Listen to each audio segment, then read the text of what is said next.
Voilà. Alors je vais vous présenter aujourd'hui une question large et qui demandera aussi un éclaircissement sur la définition des mots. Voilà, l'intitulé d'intervention commise agricole et exposition au corps du Second Empire à la Grande Guerre, miroir de la culture insulaire de cette période.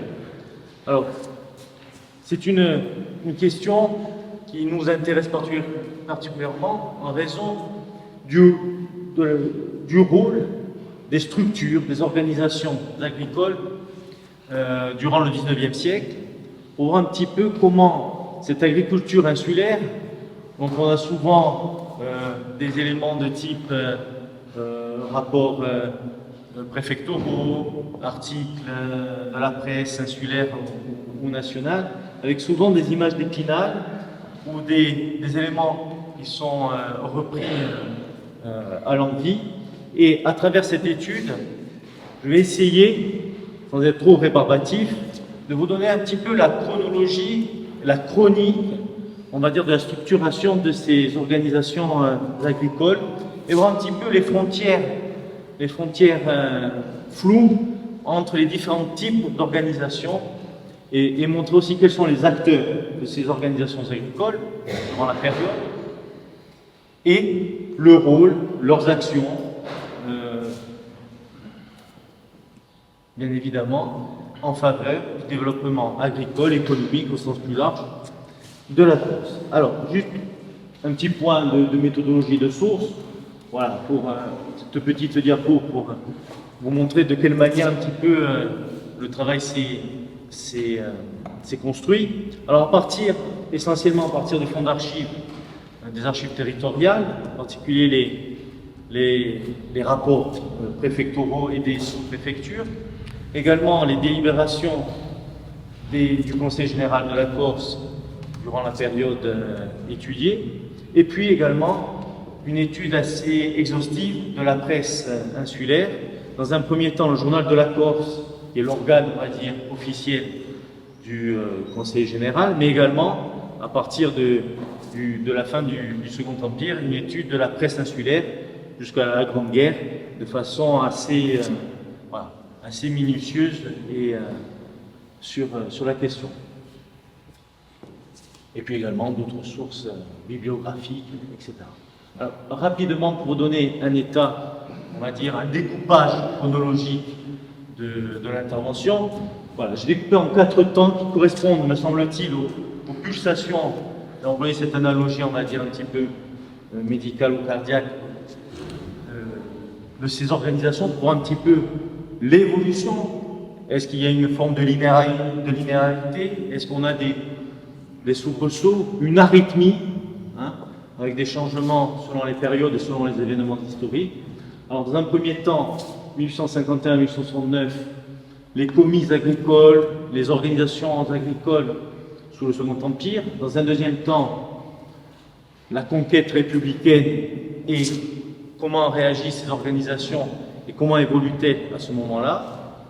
Dans un troisième temps, à partir de 1884, c'est-à-dire avec la loi instaurant la possibilité de créer des syndicats au sens large, la loi Waldeck-Rousseau, comment les syndicats agricoles vont transformer, on va dire là aussi, cette perception des organisations agricoles et leur rôle au sein de la société insulaire.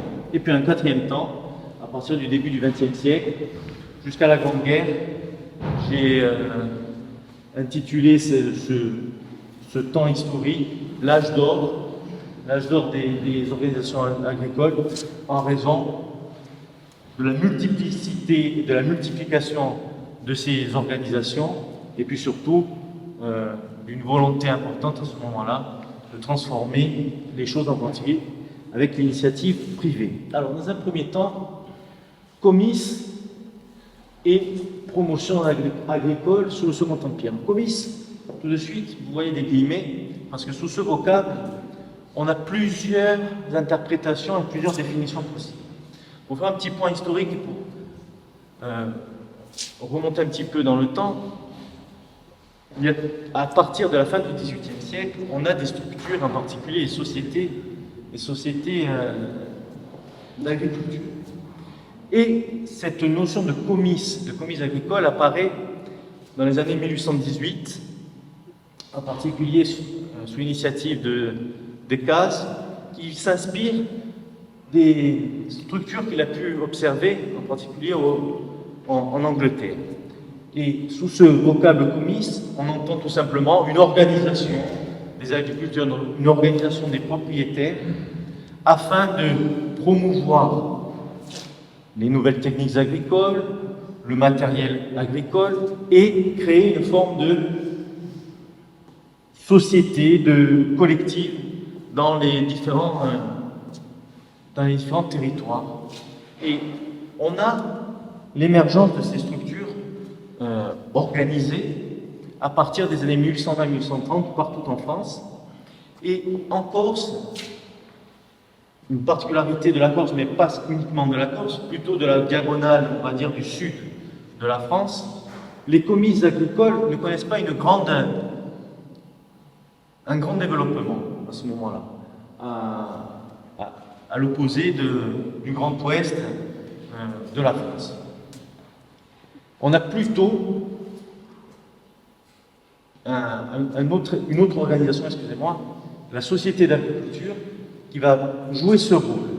Et donc, durant toute la période, aussi bien sous le Second Empire, mais déjà dès la restauration de la monarchie de Juillet, mais de façon encore plus prégnante sous le Second Empire et ensuite sous la Troisième République, la frontière entre comice agricole, société d'agriculture est assez floue et parfois ils remplissent les mêmes activités, les mêmes rôles. La différence notable entre un comice agricole et une société d'agriculture, c'est la nature, on va dire, administrative.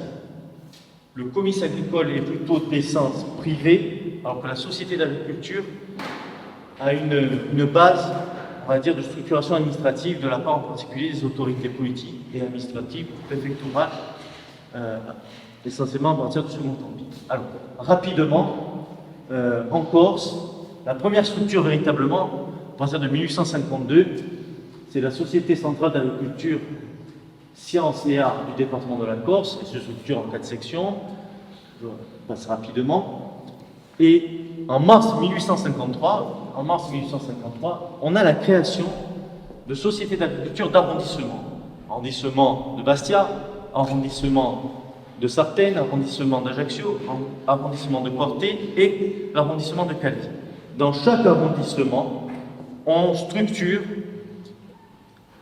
une société d'agriculture qui va, si vous voulez, être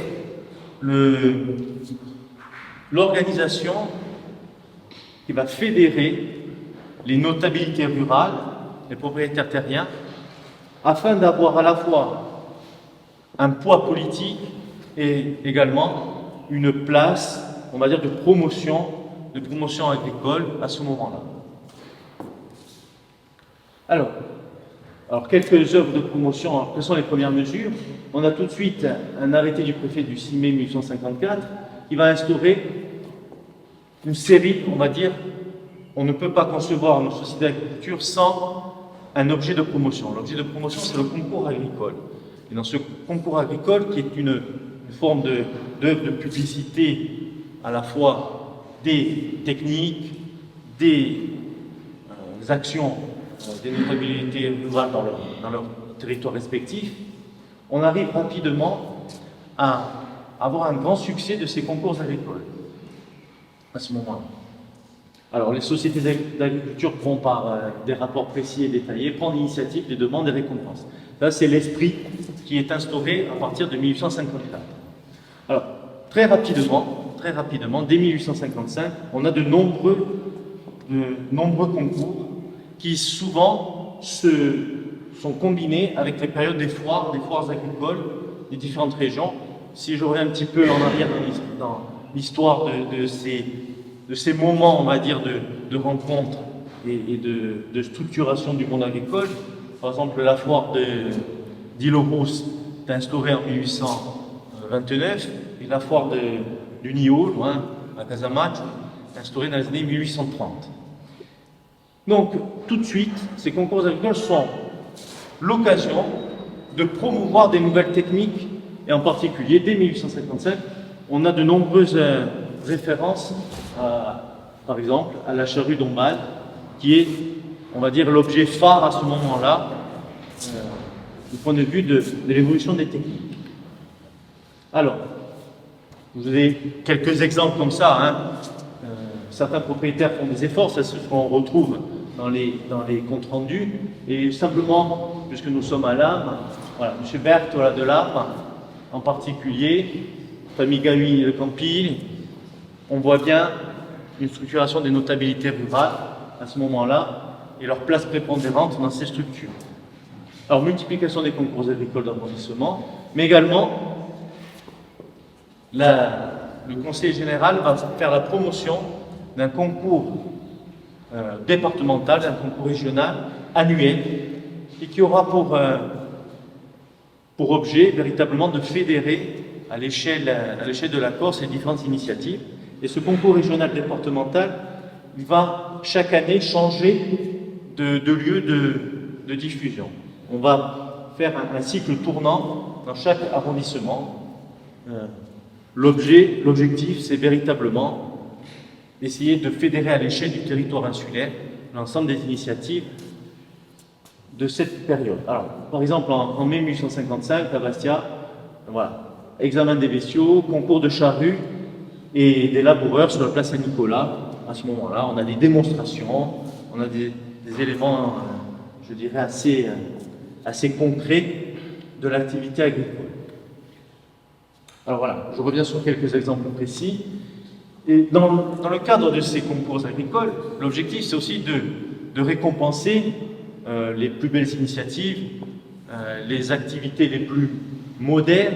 Hein, c'est un objet de modernisation.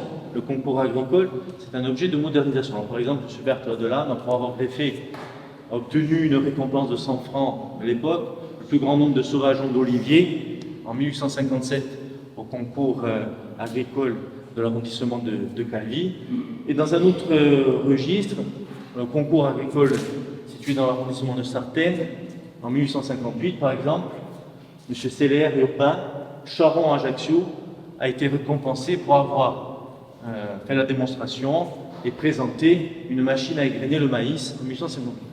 À travers l'ensemble de ces bilans, de ces concours agricoles, on peut voir une véritable cartographie, une véritable radiographie de l'évolution des techniques, l'évolution également de l'intérêt des nouvelles variétés, des nouvelles plantes, de l'introduction, par exemple, de la betterave à telle période, du développement de telle activité à ce moment-là, selon la conjoncture agricole. On a véritablement une radiographie intéressante à travers ces éléments. Et puis, le concours agricole, c'est également le moment de mettre en relation, en contact le monde agricole et le monde artisanal, en particulier ce qu'on pourrait appeler l'industrie agricole, donc tous les objets aratoires, les objets techniques importants de ce moment-là. Alors, on peut également voir une petite géographie, une petite chronologie des concours, entre concours annuel à Calvi le 15 août en général, concours annuel dans l'arrondissement de Corté plutôt début septembre, la même chose dans la région pour l'arrondissement de Sartène. Le concours annuel à Ajaccio s'est déroulé plutôt au mois de mai, en particulier à l'occasion de la Saint-Pancrace, à ce moment-là, et puis à Bastia également plutôt au mois de mai. Alors, bilan et perspective de cette période-là, par exemple en 1861, on peut lire dans un rapport concernant la Société d'agriculture de Calvi des progrès accomplis dans toutes les branches. Bien évidemment, il faut lire ces rapports du Conseil général, ces rapports des sociétés d'agriculture, avec une certaine distance. Ce sont souvent des objets politiques, donc il faut savoir également prendre de la distance vis-à-vis de ces bilans. Mais on peut lire très concrètement de façon factuelle. Voilà, 3000 kilos de graines de luzerne ont été distribués à des prix réduits. C'est l'occasion également de faire la promotion des prairies artificielles. Voilà, une série d'actions, d'activités à ce moment-là. En 1864, on a un arrêté qui va instaurer le projet de concours général d'animaux reproducteurs d'instruments et de produits agricoles pour toute la Corse pour l'année 1865. C'est ce qu'on appelait la grande exposition agricole d'Ajaccio de 1865, qui a été véritablement un tournant et un objet de promotion à l'instar, durant cette période également, à l'échelle réduite bien évidemment de l'entité territoriale de la Corse, des expositions universelles de cette période.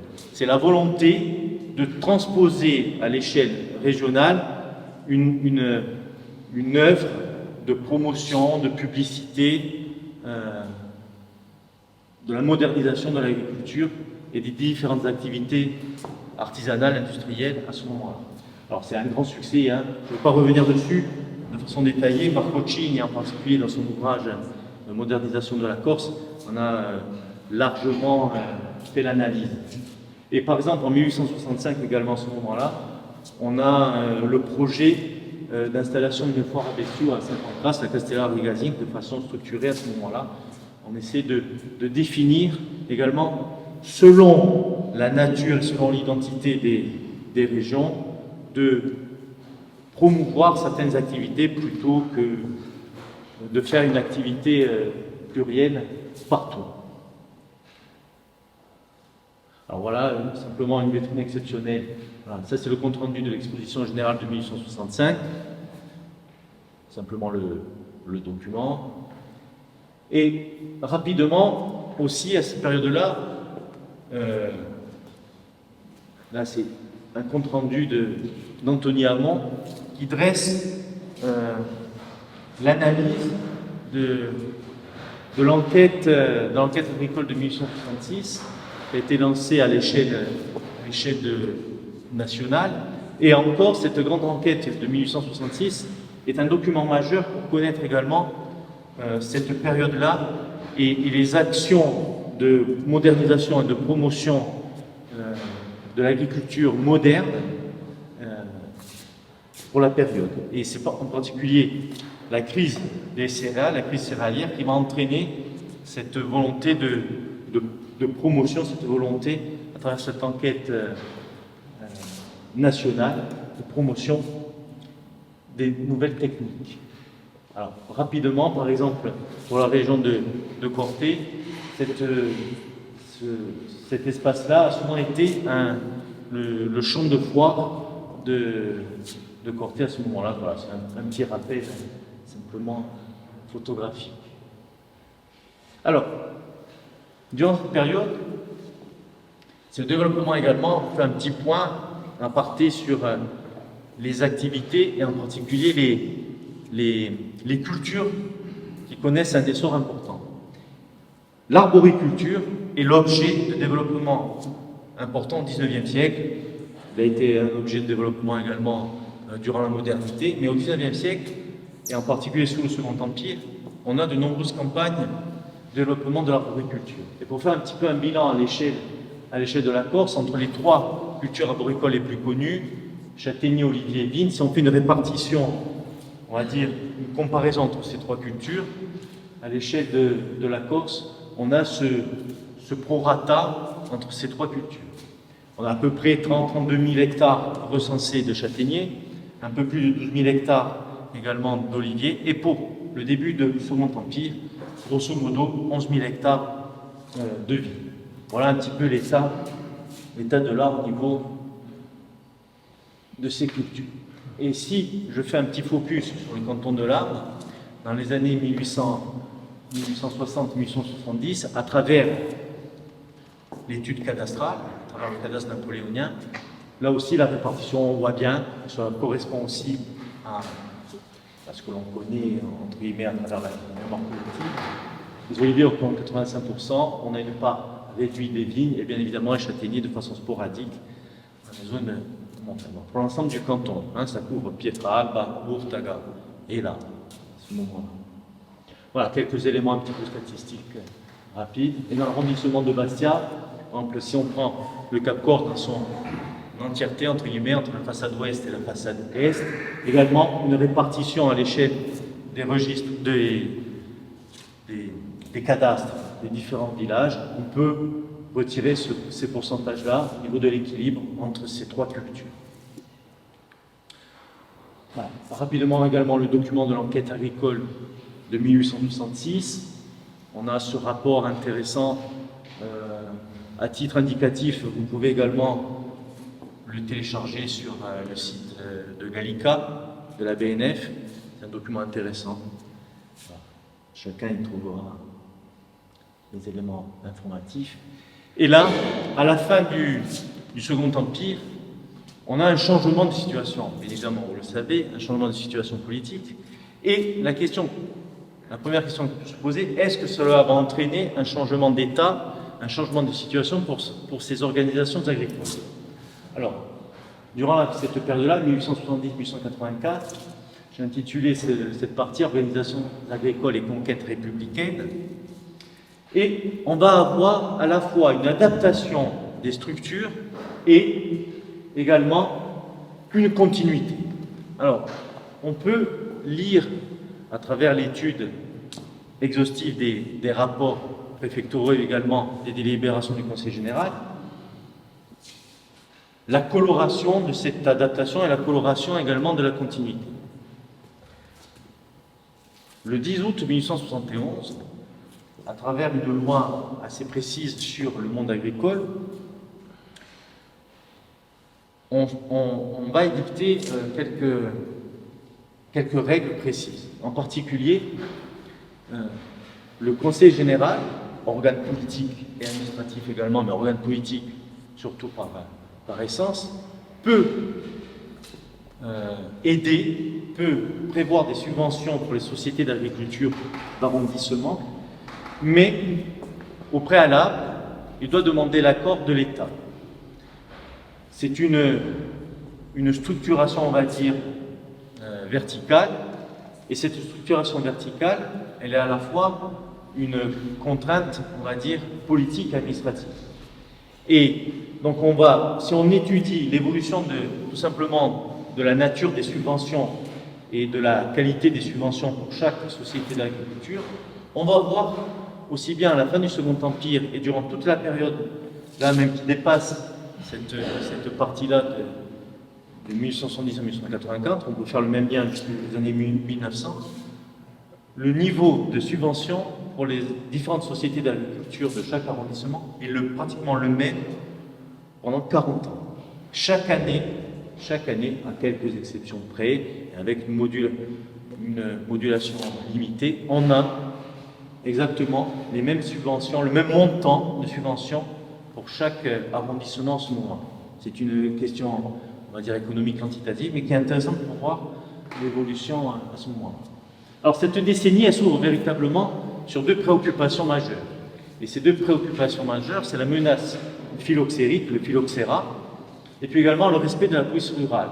Depuis 1854, on a une loi sur la vaine pâture qui a limité le parcours libre des troupeaux, qui a entraîné de nombreuses contestations de la part du monde pastoral. Et durant cette période-là, on a véritablement, début des années 1870, dans ces deux grandes préoccupations, on va dire dans la conjoncture historique agricole de cette période. Alors j'ai intitulé 1874 Annus Horribilis. Pourquoi? Parce que le phylloxéra fait son apparition en Corse, en particulier dans l'arrondissement de Corté.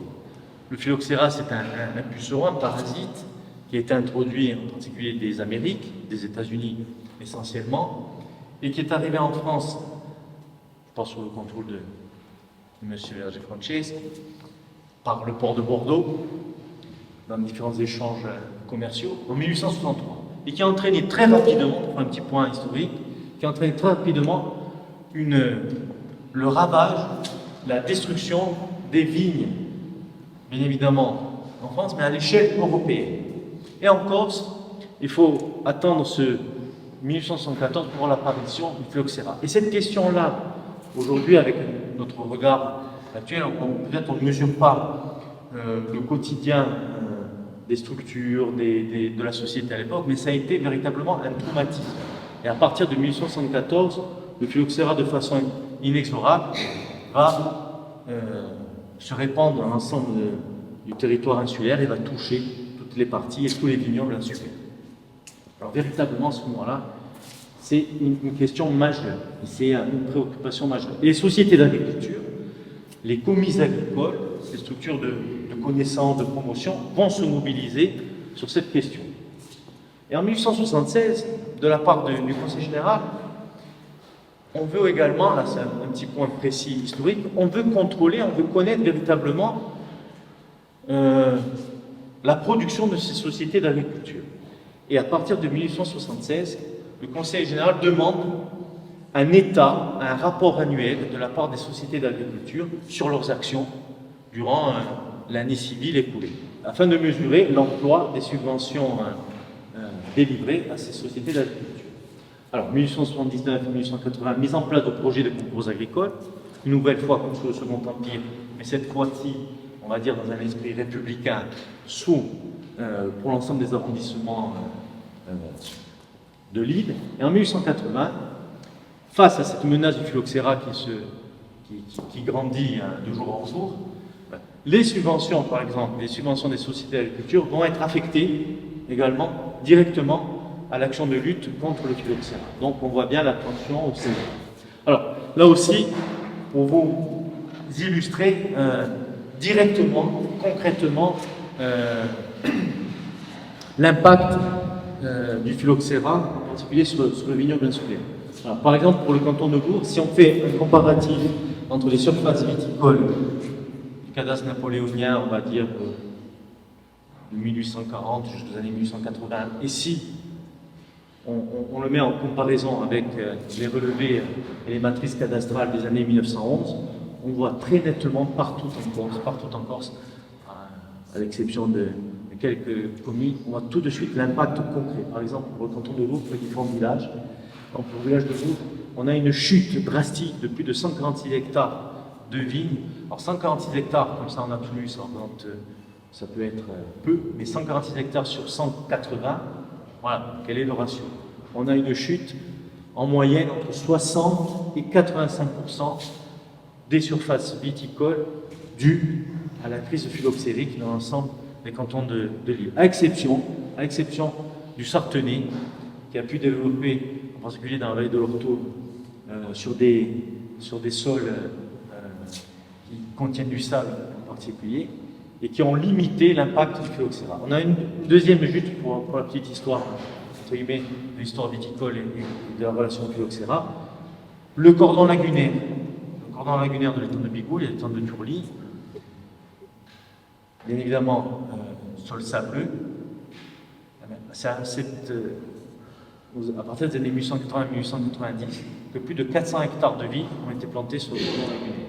Voilà. Si on observe aujourd'hui le cordon lagunaire, je pense qu'on a du mal à réaliser qu'il y a plus de 400 hectares de vignes sur le cordon lagunaire. Alors là aussi, dans cette deuxième partie de 1882 à 1884, on a de nouvelles initiatives, on a de nouvelles associations qui se mettent en place. Au-delà des sociétés d'agriculture, on commence à avoir quelques initiatives privées qui veulent un petit peu sortir du cadre des sociétés d'agriculture qui sont malgré tout très contraintes par le pouvoir politique. Et en particulier, le cercle agricole de Loum a été fondé en 1883. 1883, c'est aussi une année où les sociétés d'agriculture vont essayer de promouvoir l'agriculture insulaire au-delà des frontières de l'île, et en particulier l'exposition internationale de Nice en décembre 1983. Alors c'est une période où on maintient toujours les relations politiques entre les propriétaires terriens, les notabilités rurales et, on va dire, le monde politique dans son ensemble. Alors là aussi, rapidement, juste en particulier pour les Cap-Coursins, voilà, sur la façade, je parlais de la façade orientale, sur la façade occidentale. Si on compare également pour la période, du côté de Cannes, du côté de Nantes, ça me paraît un peu Cannes, c'est très parlant. Voilà. À Cannes, on a perdu plus de 90% de la surface viticole au début du XXe siècle. Ce qui explique aussi, de façon multifactorielle, l'incidence aussi sur la démographie capcourcine, sur les orientations, on va dire, de vie en Corse et en dehors de la Corse. Alors, troisième temps, 1884-1900, je vais un petit peu accélérer. C'est une période intéressante parce qu'à partir de 1884, j'ai intitulé La conquête des syndicats agricoles, on a un changement de nature des organisations agricoles. 1884, la loi Waldeck-Rousseau, c'est la naissance, véritablement la structuration des syndicats au sens large, syndicats industriels, mais également par ricochet des syndicats, la possibilité de fonder des syndicats agricoles. Là, c'est un changement important parce que le syndicat agricole, contrairement à la société d'agriculture d'arrondissement, c'est une structure qui va se développer sur l'initiative privée, qui va essayer de s'affranchir quelque peu de l'autorité politique.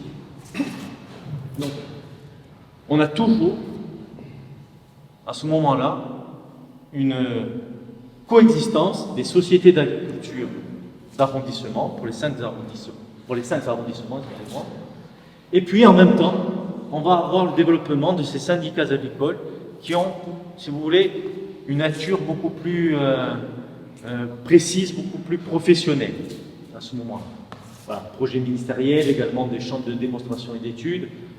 Premières initiatives en faveur des syndicats agricoles en Corse en mai 1986, et toujours la préoccupation à ce moment-là, durant ces décennies, de la crise phylloxérique. Voilà, simplement le document voilà, signé par Jules Grévy concernant la loi Waldeck-Rousseau à ce moment-là, de mars 1884, c'est vraiment une loi importante qui va révolutionner également les relations sociales dans le monde industriel et le monde agricole. Alors, c'est le temps du mouvement syndical, comme je le disais, et véritablement, à partir d'avril 1887, il faut un petit temps de latence encore, c'est à Sartène, on a le premier syndicat constitué, et on peut lire à partir des années 1888, on a la volonté, on trouve ça essentiellement dans la presse insulaire, par exemple dans le Petit Bassier de décembre 1888, voilà. Nous pourrons inaugurer des expositions générales pour toute la Corse, au-delà où le delà et le deçà des Montbassiages, sur certaines écortées, la Baleine et les Caves viendront se donner la main dans une manifestation annuelle grandiose et fraternelle qui marquera leurs étapes sur la route du progrès jusqu'au jour encore éloigné, hélas, où la salle de la cour d'assises devenue inutile, faute d'accusés, sera livrée à la société d'agriculture. Bon, tout un programme, vous avez compris, de façon un petit peu emphatique, l'espoir, le rêve, voilà, de changer de nature. Voilà. C'était pour un petit peu le côté croustillant de la chose. Alors, à ce moment-là, on a aussi une confusion des rôles, comme je vous disais, entre société d'agriculture et syndicats agricoles. Et se mettent en place rapidement, dans les années 1889-1890, des syndicats agricoles très importants. Et en particulier, le syndicat agricole de la Corse pour les cédrats. On structure la filière, on veut structurer l'économie des cédrats sur la région bastiaise et sur le Cap à ce moment-là. Mais la presse insulaire, à la fois, est très souvent dithyrambique vis-à-vis de ces organisations, et puis parfois, elle joue son rôle aussi de critique, d'aiguillon à ce moment-là. Et simplement aussi cet extrait, il faudrait être aidé par les sociétés d'agriculture, mais nos sociétés sont envahies par la politique, par l'esprit de parti. Aussi comptons un peu plus sur nous-mêmes et sur l'initiative privée. Voilà. Bon, c'est quelque chose de récurrent et de connu, bien évidemment. Alors, la presse insulaire, hein, un rôle majeur, je passe rapidement. Voilà. Et simplement aussi dans cette chronique, dans cette chronologie, on va dire, durant la période, en 1891, va instaurer un nouveau concours départemental.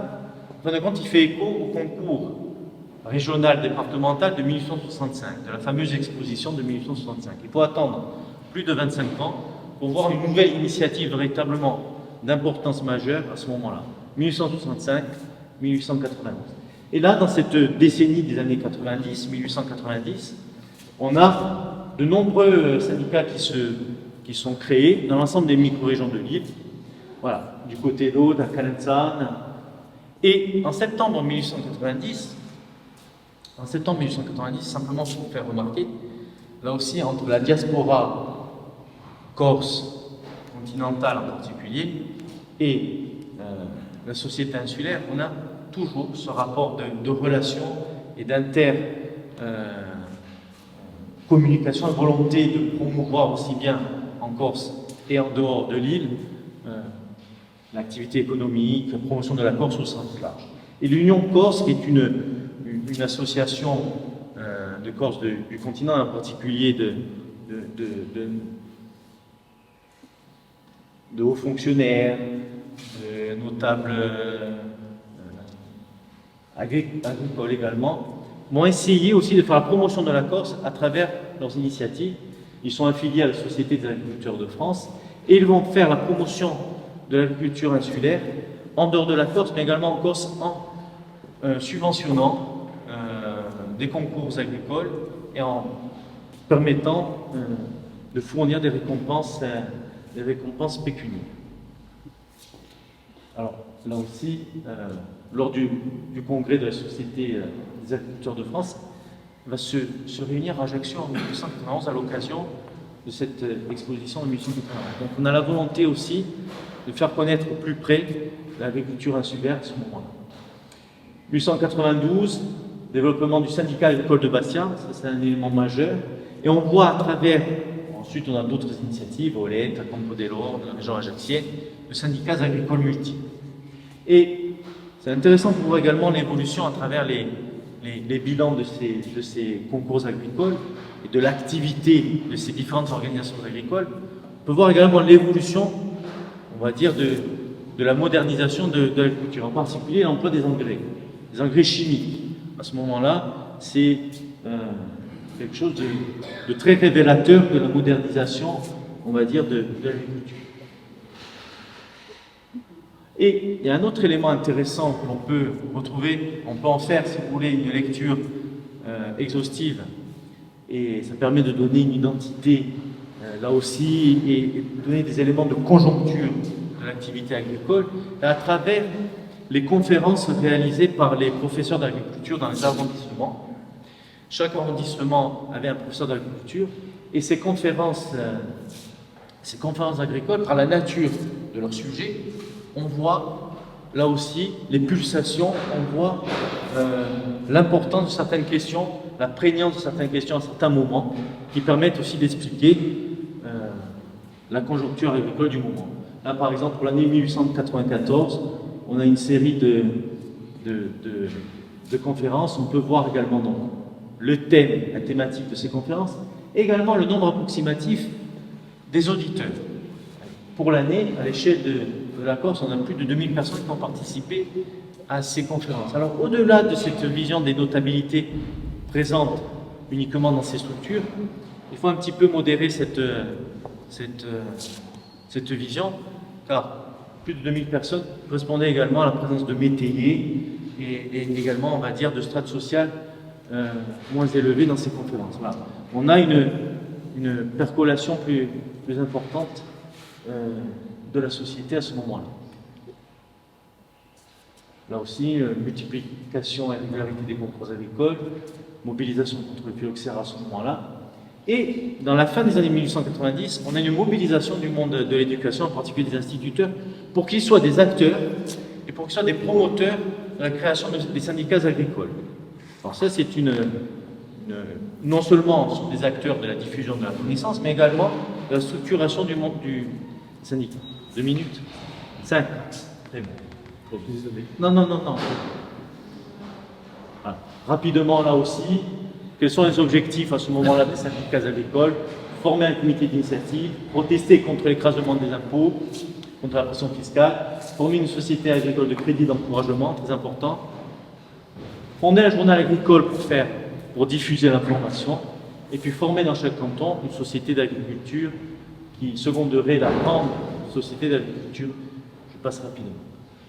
Alors, quatrième partie et dernière partie, l'âge d'or des organisations agricoles, à partir de 1900 jusqu'à la Grande Guerre. Alors, véritablement, à ce moment-là, on a une densification des créations des syndicats agricoles, une densification également des concours agricoles, on veut faire véritablement la promotion à travers ces rencontres micro-régionales. Alors rapidement, une géographie promotionnelle. Foire et fête à Corté, début septembre. Sartène, fête patronale, comme et Damien. Foire et marché de Francarde aussi. On a parfois, dans nos visions actuelles, on a certains secteurs, certaines micro-régions, certains lieux qui ont complètement disparu, entre guillemets, de la mémoire collective. Mais par exemple, à la foire de Francarde, ne pas confondre la foire du Nio, la foire de Francarde, vous aviez des marchands, des maquignons qui venaient de tout le sud de la France, jusque dans la région du Lyonnais, pour revenir en particulier dans l'achat de bestiaux. Parfois, plus de 400-500 bovins étaient échangés à l'occasion de cette foire. Voilà, pour entrer dans le détail. La même chose dans le sud de la Corse, à la foire de la Sant'Antio d'Olène, on avait plus de 2000 bêtes qui étaient échangées à ce moment-là. Voilà, vous pourrez retracer ces événements-là. Donc, voilà, création d'un syndicat agricole dans l'arrondissement de Bastia en 1902. Et véritablement, là aussi, on peut voir encore à travers les conférences la prégnance de certaines questions sur ce moment-là, tout au long de la période. Voilà, juste un petit point sur l'importance du syndicat. Alors, le SAP, c'est l'importance du syndicat d'agriculture de l'arrondissement de Bastia. Véritablement, va être un élément fédérateur du monde agricole de tout l'arrondissement de Bastia. Va être un bureau de renseignement, un office d'achat et de vente, en particulier des semences et des engrais, puisque une des thématiques du congrès, c'est bien sûr matières premières. Et là, on voit à ce moment-là, au début du XXe siècle, la place prégnante des engrais chimiques. Et on voit l'évolution sur ces 3 premières années également de l'augmentation de ces achats, de ces emplois. Cette association compte plus de 660 adhérents à ce moment-là. Alors je passe rapidement des concours, voilà. Et partout en Corse, dans l'ensemble des micro-régions, du nord au sud, on a des initiatives, on a la création de nouvelles structures, par exemple la Lévis à Sainte-Lucie dans les années 1906, et les conférences agricoles, bien évidemment, se multiplient. On a également la création dans la région pour Bonifacio, de moulins coopératifs, un syndicat, là aussi, important à ce moment-là. Bon, je passe rapidement pour tenir les délais malgré tout. Voilà. Et dans les années 1907, il y a une volonté véritablement d'unir l'ensemble de ces initiatives micro-régionales. En 1907, on a la fondation d'une fédération des syndicats agricoles dans l'ensemble de l'île. Là, bon, un document qui permet de voir l'évolution des subventions pour les différents syndicats agricoles, c'est une documentation du Conseil général de la Corse. Création de champs de démonstration, société d'encouragement à ce moment-là. Voilà, syndicat agricole portugais, 1909, on est en bas la commission agricole. C'est également la période de la commission de l'année, du rapport Clémenceau, là aussi de l'image, une nouvelle fois, de l'image assez dure de la société insulaire, et surtout aussi, voilà, à travers l'agriculture, surtout de la société insulaire, une vision assez manichéenne. Et par exemple, à titre indicatif, ces syndicats agricoles, ils sont aussi à l'origine d'initiatives très intéressantes, en particulier par exemple de voyages d'études. Ils permettent à certains adhérents, à certains membres de ces sociétés de pouvoir faire des voyages d'études dans d'autres régions agricoles du continent. Ah bon, je passe rapidement en vision programmatique, c'est toujours la même chose. Un élément important, la Corse agricole, c'est un journal de promotion du monde agricole. C'est un organe officiel, puisque c'est l'organe de la Société départementale d'agriculture. Voilà. On peut avoir de nombreuses informations à partir de cet élément. Voilà. Bilan à la veille de la Grande Guerre, fédération, plus de 11 syndicats ont été créés, des coopératives se mettent en place, des sociétés aussi mutualistes se mettent en place à ce moment-là. Voilà. Alors, épilogue, pourquoi j'ai intitulé de cette façon, 1914, rupture, la Grande Guerre bien évidemment. Par exemple, les initiatives sont sont stoppés net. Il faudra attendre, par exemple, voilà, à travers on peut le lire dans la course agricole de 1920, la nouvelle mouture de la course agricole, qui est ce journal qui a été créé en 1906. Voilà, simplement, remettez en honneur le stock de la charrue, repeuplez la campagne au dépens de la rue, ayez moins de bourgeois et plus de paysans. Voilà ce que disait Émile Augier en 1920. Voilà, je vous remercie.